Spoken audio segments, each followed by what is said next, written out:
Hello everyone, welcome to our YouTube channel commerce by Anoop sir. आज का अपना topic है इलास्टिसिटी ऑफ डिमांड, जिसको हम ईडी से रिप्रेजेंट करते हैं। ठीक है ना। ई से मीन्स इलास्टिसिटी। इलास्टिसिटी को हम रिस्पॉन्सिवनेस भी कहते हैं। क्या बोलते हैं? रिस्पॉन्सिवनेस। रिस्पॉन्सिवनेस या आप इसको इलास्टिसिटी बोल लो। अपने चैनल का नाम है कॉमर्स बाय अनूप सर। ठीक है। तो इलास्टिसिटी ऑफ डिमांड का मतलब होता है कि प्राइस के बढ़ने से आपकी डिमांड में कितने परसेंट चेंज आ रहा है। तो इसलिए यहाँ पर हम किसकी बात करते हैं? क्वांटिटेटिव एस्पेक्ट की, यानी कि जिसको आप टर्म में, नंबर्स में, क्वांटिटी में रिप्रेजेंट कर सको। तो इसलिए हम क्या करते हैं? क्वांटिटेटिव एस्पेक्ट को हम पढ़ते हैं इलास्टिसिटी ऑफ डिमांड। फिर आता है डिग्री एंड डायरेक्शन। डिग्री का मतलब होता है यहाँ पर परसेंटेज बोल लो आप, या डिग्री का मतलब होता है हाउ मच, कितने परसेंट, या परसेंटेज को हम प्रोपोर्शनेट भी बोल सकते हैं। तो इलास्टिसिटी ऑफ डिमांड से हमें क्या क्या पता चल रहा है? पहला तो ये क्वांटिटेटिव एस्पेक्ट है। दूसरा डिग्री और डायरेक्शन। डिग्री मीन्स कितने परसेंट, प्राइस में कितने प्रतिशत चेंज होने से डिमांड में कितने प्रतिशत चेंज होगा, ये हमें पता चलेगा इलास्टिसिटी ऑफ डिमांड से। नेक्स्ट वन डायरेक्शन का मतलब होता है भाई प्राइस के बढ़ने से डिमांड घटेगी, प्राइस के घटने से डिमांड बढ़ेगी, तो इसको हम बोलते हैं डायरेक्शन। ठीक है। थर्ड वन आता है कि इलास्टिसिटी ऑफ डिमांड दिया था डॉक्टर अल्फ्रेड मार्शल ने। तो मार्शल ने इलास्टिसिटी ऑफ डिमांड कंसेप्ट दिया था। तो अब तक हमने क्या पढ़ा? इलास्टिसिटी ऑफ डिमांड में हम क्वांटिटेटिव एस्पेक्ट होता है ये, दूसरा डिग्री एंड डायरेक्शन को मेजर करता है, तीसरा ये दिया था अल्फ्रेड मार्शल ने।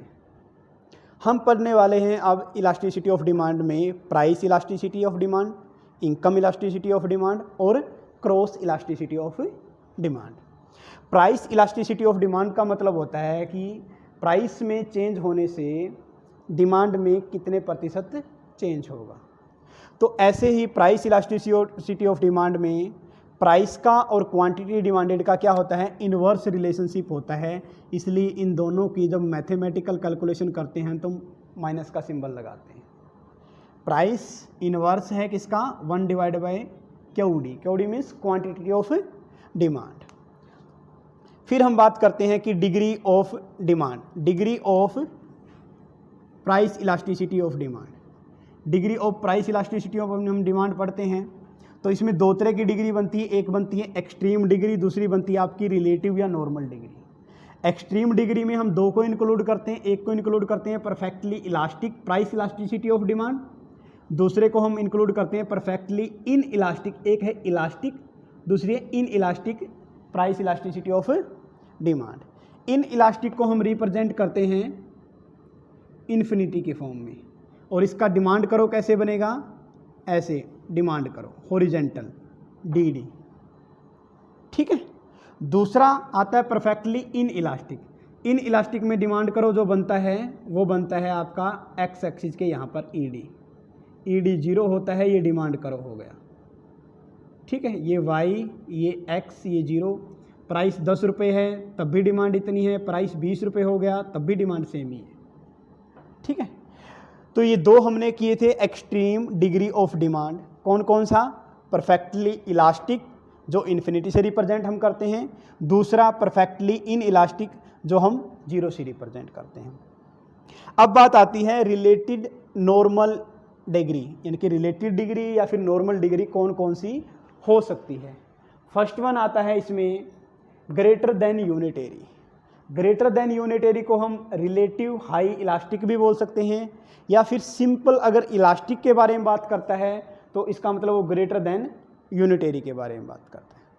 ठीक है। ये है आपकी यूनिटरी इलास्टिक और ये आपकी लेस देन यूनिटरी इलास्टिक। ठीक है। यानी कि इसको हम इलास्टिक बोलते हैं, इसको हम इन इलास्टिक भी बोलते हैं, और लेस देन यूनिटरी इलास्टिक को हम रिलेटिवली लो इलास्टिक के नाम से भी जानते हैं। तो यहाँ पर हमने क्या पढ़ा? ग्रेटर देन यूनिटरी, या फिर आपका रिलेटिवली हाई डिग्री यूनिटरी, यहाँ पर आपका यूनिटरी इलास्टिक, फिर लेस देन और फिर लो वाला। अब हम बात करते हैं कि जो ग्रेटर देन है उसको कैसे रिप्रेजेंट करते हैं, मोर देन 1 से। 1 का मतलब यहाँ पर यूनिटरी को रिप्रेजेंट कर रहे हैं। यूनिटरी इलास्टिक को हम इक्वल टू 1 से रिप्रेजेंट करते हैं, और लेस देन यूनिटरी इलास्टिक को हम लेस देन 1 से रिप्रेजेंट करते हैं। अब अगर इसका जो फॉर्मूला बनता है आपका प्राइस इलास्टिसिटी ऑफ डिमांड का, वो फॉर्मूला होता है percentage change in quantity demanded divide by percentage change in the price. कि परसेंटेज चेंज क्वांटिटी डिमांडेड में जो परसेंटेज चेंज होगा उस, यानी कि ये जो प्राइस है यहाँ पर, ये है आपका इंडिपेंडेंट, क्या है, इंडिपेंडेंट वेरिएबल बोल लो आप, कुछ भी बोलो चाहे इसको, और जो ऊपर होता है वो उसको क्या बोलते हैं,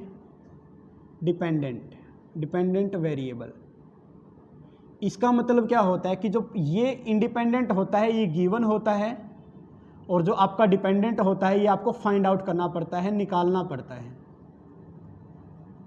इसका मतलब क्या है कि आपको प्राइस दे रखा है और आपको डिमांड निकालनी है। तो फॉर्मूला क्या बनेगा फिर, देखिए अगर प्राइस में चेंज हुआ है 50% और प्राइस में चेंज हुआ है 20% और क्वांटिटी डिमांडेड में चेंज हुआ ज़्यादा 50%, तो अपना पास आंसर आएगा 2.5।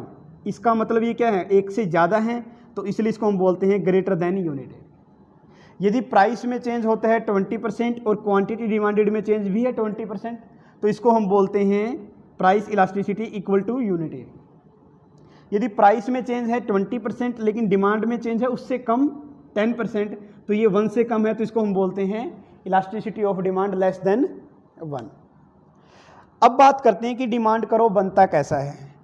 जब आपकी मोर देन 1 होता है तो डिमांड करो बनता है फ्लैटर, ठीक है। जब आपका इक्वल टू 1 होता है तो डिमांड करो बनता है आपका रेक्टेंगुलर हाइपरबोला।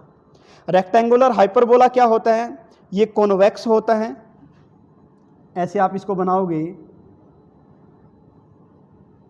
ये कॉन्वेक्स बनता है कि जो ये ओरिजिन है ये आपका वाई एक्सिस, ये एक्स एक्सिस, तो ये ऐसे मुड़ा हुआ होता है कॉन्वेक्स इसकी तरफ, ठीक है ना, यानी कि ओरिजिन की तरफ झुकाव होता है तो उसको हम बोलते हैं कॉन्वेक्स।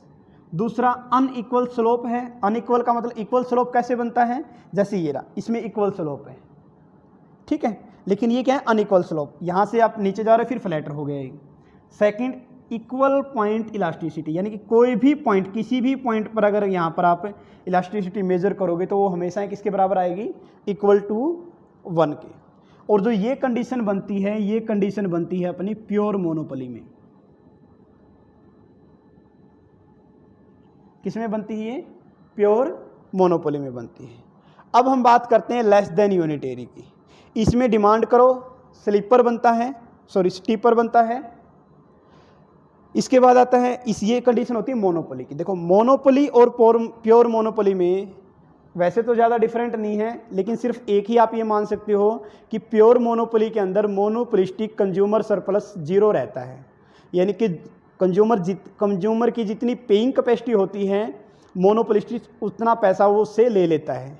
जैसे अपना इंडियन रेलवे हो गया, जैसे आपको जाना है कहीं भी, हिसार से दिल्ली जाना है या सिरसा जाना है, JNK जाना है, तो जहाँ भी जाना है आपको, तो क्या करेगा, आप नॉर्मल जनरल टिकट ले सकते हो अगर आपकी पेइंग कैपेसिटी जनरल की है।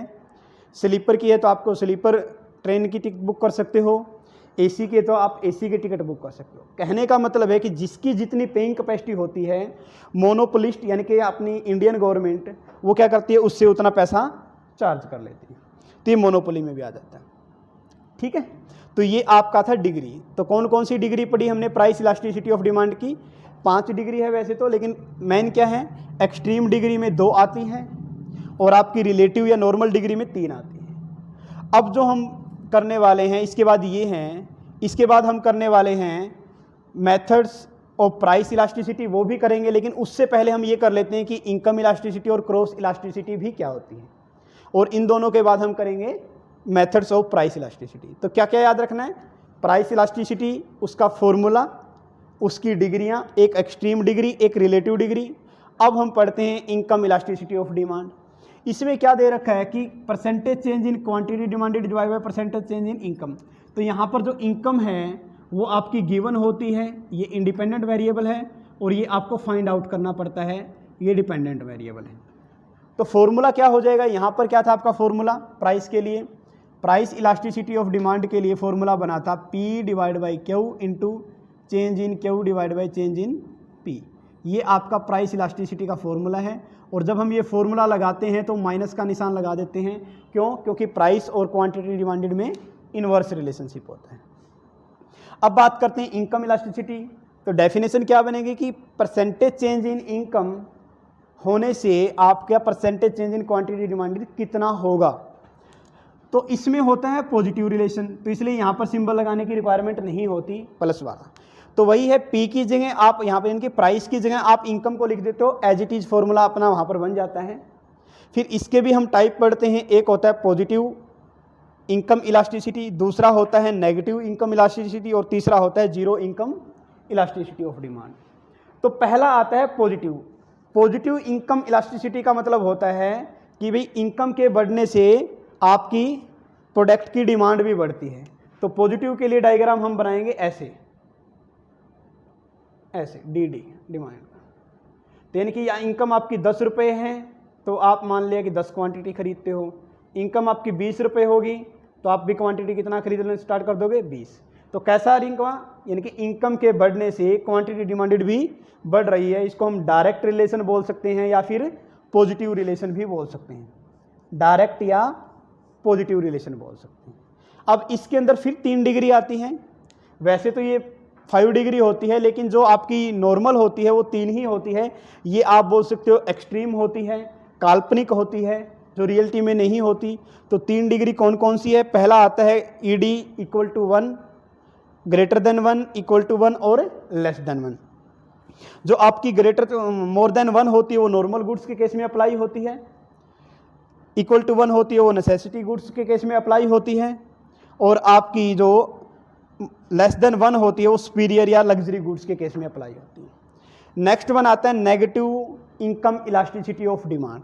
नेगेटिव इनकम इलास्टिसिटी को हम less than zero elasticity of demand भी बोलते हैं, ठीक है, less than zero income elasticity of demand भी बोलते हैं।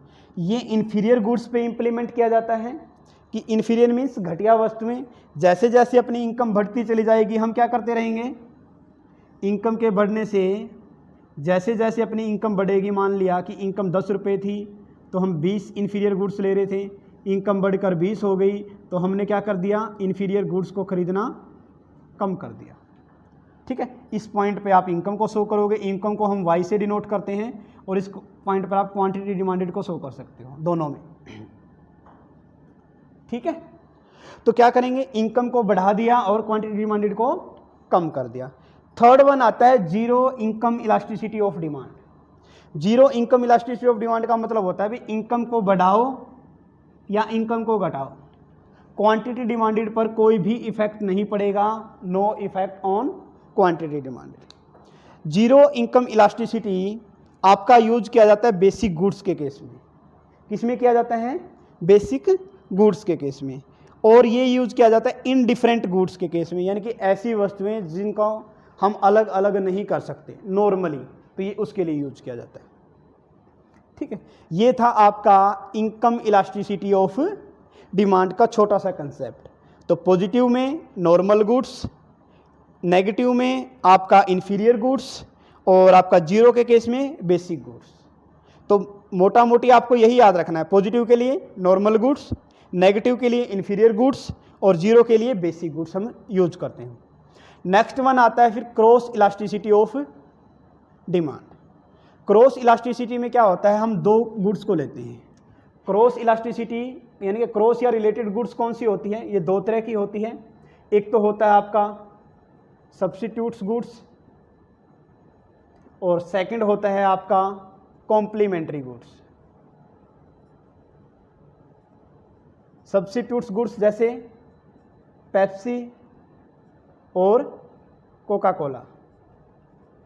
कॉम्प्लीमेंट्री गुड्स जैसे ये मार्कर, कॉम्प्लीमेंट्री गुड्स में मार्कर और इंक को इंक्लूड कर लेते हैं।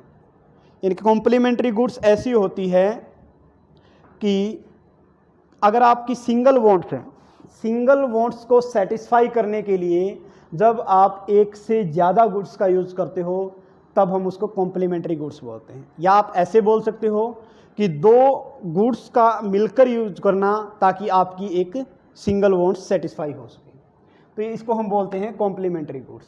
इसका ये फिर आपका फॉर्मूला क्या है, प्राइस ऑफ वाई गुड्स, यानी कि हम एक गुड्स का प्राइस लेते हैं। सपोज करो अगर मान लिया कि आप पेप्सी का आप प्राइस ले रहे हो या पेप्सी की क्वांटिटी ले रहे हो, तो पेप्सी को मैं एक्स बोल दूंगा, इसकी क्वांटिटी है, ठीक है, और एक का प्राइस, या कोका कोला या पेप्सी एक का प्राइस ले लो, एक का ही। अगर मैं बोलता हूँ पेप्सी का मैंने लिया प्राइस और कोका कोला की मैंने ले ली क्वांटिटी डिमांडेड, तो अब रिलेशन देखना है आपको कि प्राइस, पेप्सी का प्राइस बढ़ेगा तो कोका कोला की क्वांटिटी डिमांडेड बढ़ेगी। क्यों, देखिए अगर दोनों ही 10 रुपये में आती है, पेप्सी की 300 ग्राम की बोतल और आपकी कोका कोला की, अब पेप्सी ने रेट कर दिया 15 रुपये पर बोतल, लेकिन कोका कोला का रेट अब भी 10 रुपये ही है, तो इस कंडीशन में जब आप सब्स्टिट्यूट्स गुड्स आपका होता है और आप प्राइस बढ़ाते हो तब कंपटीटर प्राइस नहीं बढ़ाता, जिसके कारण आपकी खुद की डिमांड तो हो जाती है कम और कंपटीटर की डिमांड बढ़ जाती है। तो इसलिए हम इसमें क्या बोलते हैं कि भी प्राइस इंक्रीज हुआ है पेप्सी का तो क्वांटिटी डिमांडेड बढ़ गई किसकी, कोका कोला की, याद है इसके अंदर। तो इसलिए इसमें हमेशा क्या होता है, पॉजिटिव रिलेशन होता है। तो positive cross elasticity of demand में हम क्या बोलते हैं, सब्स्टिट्यूट्स गुड्स आते हैं। क्यों, क्योंकि जी एक का प्राइस बढ़ा एक्स गुड्स का तो क्वांटिटी डिमांडेड बढ़ गई वाई गुड्स की, यहाँ भी इंक्रीज यहाँ भी इंक्रीज।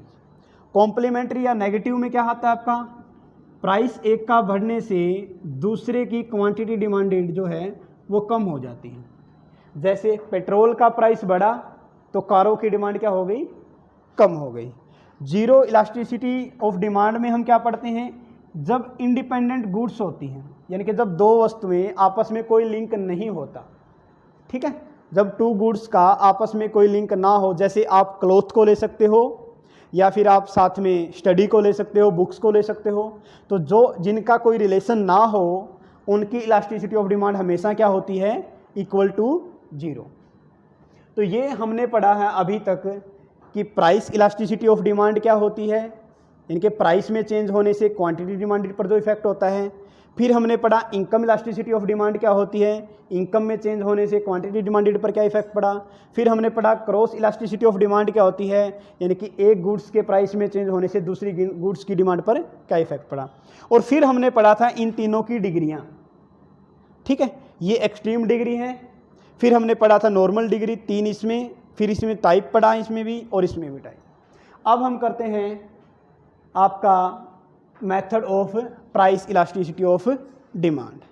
देखिए जी, देखिए अब हम कर रहे हैं method of price elasticity of demand. Price elasticity measure करने के 5 मेथड हैं। कौन कौन सा, पहला आता है टोटल एक्सपेंडिचर मेथड, जिसको हम टोटल आउटले मेथड भी बोल सकते हैं। दूसरा आता है परसेंटेज मेथड, जिसको हम प्रोपोर्शनेट मेथड भी बोल सकते हैं या फ्लक्स मेथड बोलते हैं क्योंकि फ्लक्स ने ये दिया था। थर्ड वन आता है पॉइंट इलास्टिसिटी मेथड। फोर्थ आता है आर्क इलास्टिसिटी मेथड और फिफ्थ आता है रिवेन्यू इलास्टिसिटी मेथड। तो पहले मेथड में हम क्या करेंगे कि टोटल एक्सपेंडिचर, इनके प्राइस में चेंज होने से टोटल एक्सपेंडिचर पर क्या इफेक्ट पड़ता है वो हम देखने वाले हैं। देखिए टोटल एक्सपेंडिचर मेथड का जो हम फॉर्मूला बनाते हैं डायग्राम, डिमांड को ऐसे बनेगा, टोटल एक्सपेंडिचर को ऐसे 3 कंडीशन बनेगी। मान लिया कि टोटल एक्सपेंडिचर 10 रुपये हैं, प्राइस भी 10, टोटल एक्सपेंडिचर 20 हो गया, प्राइस भी 20 कर दिया। टोटल एक्सपेंडिचर 30 है लेकिन फिर भी प्राइस 30 है फिर भी टोटल एक्सपेंडिचर 20 है, प्राइस 40 हो गया तो टोटल एक्सपेंडिचर कम हो गया। तो यहाँ पर क्या रिलेशन बन रहा है, प्राइस का और 3 तरह की डिग्री हम बनते हैं। वैसे तो 5 तरह की डिग्री होती है, 2 हम करते हैं एक्सट्रीम डिग्री। एक्सट्रीम डिग्री में पहला हमने पढ़ा था कौन सा, परफेक्टली इलास्टिक। और परफेक्टली इलास्टिक होता क्या है, जब प्राइस में हम थोड़ा सा भी चेंज करते हैं तो डिमांड में इनफाइनाइट चेंज होता है। क्या है, परफेक्टली इलास्टिक में हम क्या करते हैं, जब प्राइस में हम थोड़ा सा भी चेंज करते हैं तो डिमांड में इनफाइनाइट चेंज होता है। अगर हम प्राइस को बढ़ाते हैं तो डिमांड आपकी 0 तक चली जाएगी, अगर हम प्राइस को घटाते हैं तो डिमांड आपकी इन्फिनिटी तक चली जाएगी। तो उसको हम बोलते हैं परफेक्टली इलास्टिक डिमांड, यानी कि प्राइस में थोड़ा सा भी चेंज होने पर डिमांड में इनफाइनाइट चेंज होता है। ठीक है, इसलिए उस डिग्री को हम छोड़कर कौन कौन सी, परफेक्टली इलास्टिक और परफेक्टली इन इलास्टिक, उनको छोड़कर जो आपकी नॉर्मल डिग्रियां बचती हैं उनको हम यहाँ पर कंसीडर करते हैं। तो पहला आता है elasticity of demand more than 1, second आता है इक्वल टू 1 और थर्ड आता है लेस देन 1। जो मोर देन 1 आता है उसमें प्राइस का और एक्सपेंडिचर का रिलेशन अपोजिट होता है, इक्वल टू 1 में प्राइस का और टोटल एक्सपेंडिचर का रिलेशन नहीं होता है, और आपका लेस देन 1 में प्राइस और टोटल एक्सपेंडिचर का रिलेशन पॉजिटिव होता है। कैसे, देखिए इसको सोल्व करते हैं। यदि प्राइस, पहले ये करते हैं ऊपर वाला, प्राइस 30 है तो टोटल एक्सपेंडिचर कितना है 20, प्राइस बढ़कर कितना हो गया 40, लेकिन टोटल एक्सपेंडिचर 20 से कितना हो गया 10 पर, यानी कि प्राइस का बढ़ना टोटल एक्सपेंडिचर का कम होना। तो कौन से लिंक को दिखाते हैं, अपोजिट को। यहाँ पर प्राइस 20 है तब भी टोटल एक्सपेंडिचर 20 है, प्राइस बढ़कर 30 हो गया तब भी टोटल एक्सपेंडिचर कितना है 20। तो यहाँ पर कोई इफेक्ट नहीं, यानी कि प्राइस के बढ़ने या घटने से जब टोटल एक्सपेंडिचर पर कोई इफेक्ट नहीं होता तो उसको हम बोलते हैं इक्वल टू 1। अब यहाँ पर देखिए प्राइस 10 है तो आपका टोटल एक्सपेंडिचर भी 10 है, प्राइस 20 हो गया तो टोटल एक्सपेंडिचर भी 20 हो गया। यानी कि जब प्राइस और टोटल एक्सपेंडिचर साथ में बढ़ते हैं या साथ में कम होते हैं तो उनके बीच जो रिलेशन होता है वो क्या होता है, हमेशा ही पॉजिटिव होता है। ठीक है, ये आपका था टोटल एक्सपेंडिचर मेथड। अब हम करते हैं प्रोपोर्शनेट मेथड या परसेंटेज मेथड। प्रोपोर्शनेट या परसेंटेज मेथड दिया था फ्लक्स ने, इसलिए इसको हम फ्लक्स प्रोपोर्शनेट मेथड भी बोलते हैं। फॉर्मूला क्या होता है, price of initial goods, price of initial unit divide by quantity of initial unit. Initial unit को हम आई से डिनोट कर सकते हैं, किससे डिनोट कर सकते हैं, आई से, स्मॉल आई से। और यानी कि price of initial unit divide by price quantity of initial unit multiply change in quantity divide by change in price. यानी कि जो फ्लक्स ने फॉर्मूला यूज किया है उसमें इनिशियल को लिया है, इनिशियल क्वांटिटी और इनिशियल प्राइस को। इस फॉर्मूले के बाद में रिवाइज किया गया था बिलास और सिंडर ने। इन्होंने क्या बोला कि आप इनिशियल की जगह मिनिमम वर्ड यूज कीजिए, तो इसने क्या किया, इनिशियल की जगह क्या वर्ड यूज किया, मिनिमम। तो फॉर्मूला क्या बन गया फिर, price of minimum divide by quantity of minimum. अब ये मिनिमम और इनिशियल का फ़र्क क्या होता है, देखिए अगर प्राइस है 100 रुपये तो ये तो हो गया आपका इनिशियल, जो प्रारंभिक जो स्टार्टिंग में दे रखा है। फिर आ गया, मान लें कि प्राइस कम होकर हो गया कितना 50, तो ये आपका इनिशियल प्राइस, ये आपका इनिशियल आफ्टर इनिशियल प्राइस। तो इसको मैं आई से डिनोट कर सकता हूँ क्योंकि इनिशियल है। ये अगर आप फॉर्मूला लगाते हो फ्लक्स का तो ये बोलता है P का जो PI जो है वहाँ पर आप 100 लिखिए, लेकिन जो बिलास है वो बोलता है कि 100 नहीं है, इन दोनों में से जो कम हो वो लिखना मिनिमम। तो मिनिमम कितना है 50, तो ये बोलता है कि 50 लिखिए। तो यही इसके अंदर दोनों के अंदर डिफरेंस है। थर्ड मेथड दिया था पॉइंट इलास्टिसिटी मेथड। ये जो भी मेथड ये था फ्लक्स का और इसको रिवाइज किया बिलास ने, इसके अलावा जितने भी मेथड हैं वो सारे के सारे मार्शल ने दिए हैं। तो पॉइंट इलास्टिसिटी मेथड जो लीनियर और नॉन लीनियर के थ्रू हम समझने की कोशिश करते हैं। अगर डिमांड करो लीनियर है और सबसे ज़्यादा इलास्टिसिटी अगर किसी पर पाई जाती है तो पॉइंट इलास्टिसिटी मेथड पर पाई जाती है। ठीक है, तो क्या बन सकता है, अगर y से टच कर रहा है तो ये इन्फिनिटी को डिनोट कर रहा है, x से टच कर रहा है तो 0 को डिनोट कर रहा है। क्यों, क्योंकि ऐसे बनेगा जी, अगर y से कर रहा है तो ऐसे डिमांड करो बनेगा, और x से कर रहा है तो ऐसे डिमांड करो बनेगा ये, और बीच में आपकी जो नॉर्मल डिग्रियां होती है वो बच गई सारे की सारी। ठीक है, तो ये आपका था पॉइंट इलास्टिसिटी मेथड। अब इसका फॉर्मूला क्या होता है, जिस भी पॉइंट की आपको इलास्टिसिटी निकालनी है सिंगल पॉइंट की, तो आप क्या करोगे, लोअर, मान लें कि इस पॉइंट की आपको इलास्टिसिटी निकालनी है तो लोअर सेगमेंट या part divide by upper segment, ये इसका फॉर्मूला हो गया। तो हम जो यहाँ पर पॉइंट इलास्टिसिटी मेथड में इलास्टिसिटी मेजर करते हैं वो करते हैं सिंगल पॉइंट की और उस सिंगल पॉइंट में भी स्मॉल चेंज हो तब। अगर ज़्यादा चेंज हो जाए तो हम ये मेथड यूज नहीं करेंगे। तो नॉन लीनियर में क्या बनता है, अगर आपसे कोई बोले कि सर नॉन लीनियर में पॉइंट इलास्टिसिटी मेथड कैसे यूज करेगा। लीनियर का मतलब होता है स्ट्रेट लाइन, नॉन लीनियर का मतलब होता है करो की फॉर्म में। तो इसने बोला कि अगर नॉन लीनियर है और आपको इलास्टिसिटी निकालनी है तो जिस भी पॉइंट की निकालनी है वहाँ पर आप एक टेंजेंट डाल दो, सीधी रेखा डाल दो, फिर वही portion lower portion divide by upper portion. तो याद क्या रखना है इस फॉर्मूले में, सबसे पहले पहला पॉइंट सबसे ज़्यादा इलास्टिसिटी मेजर की जाती है पॉइंट इलास्टिसिटी मेथड में। दूसरा पॉइंट सिंगल पॉइंट की इलास्टिसिटी मेजर करते हैं, ना कि एक से ज़्यादा। आपके तीसरा पॉइंट स्मॉल चेंज हो तो इसको हम कंसीडर करते हैं। फिर आता है आर्क इलास्टिसिटी मेथड।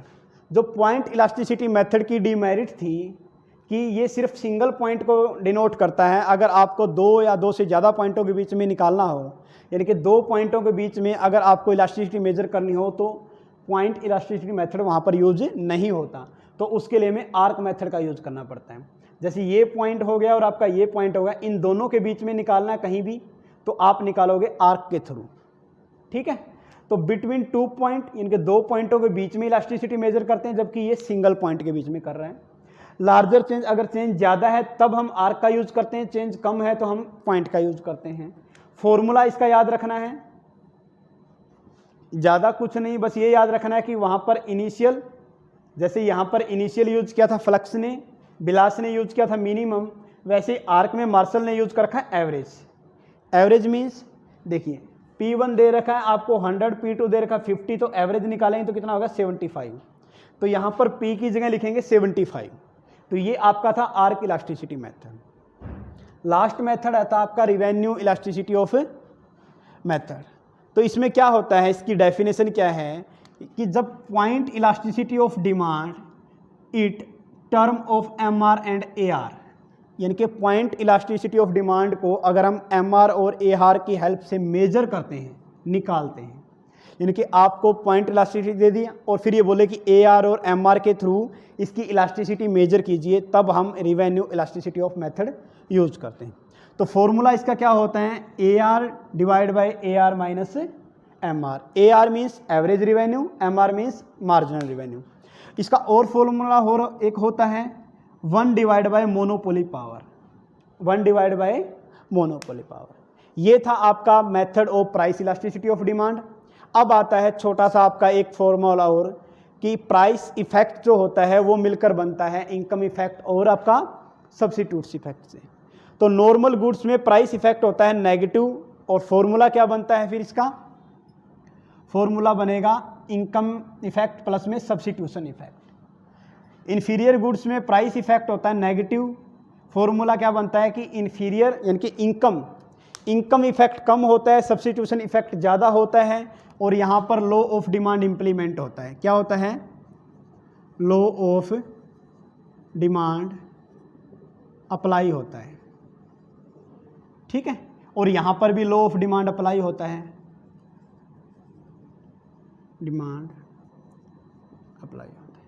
लेकिन गिवन गुड्स में पहली बात तो है कि प्राइस इफेक्ट पॉजिटिव होता है, दूसरा है कि इनकम इफेक्ट ज़्यादा होता है, सब्स्टिट्यूशन इफेक्ट कम होता है, और यहाँ पर law of demand not apply.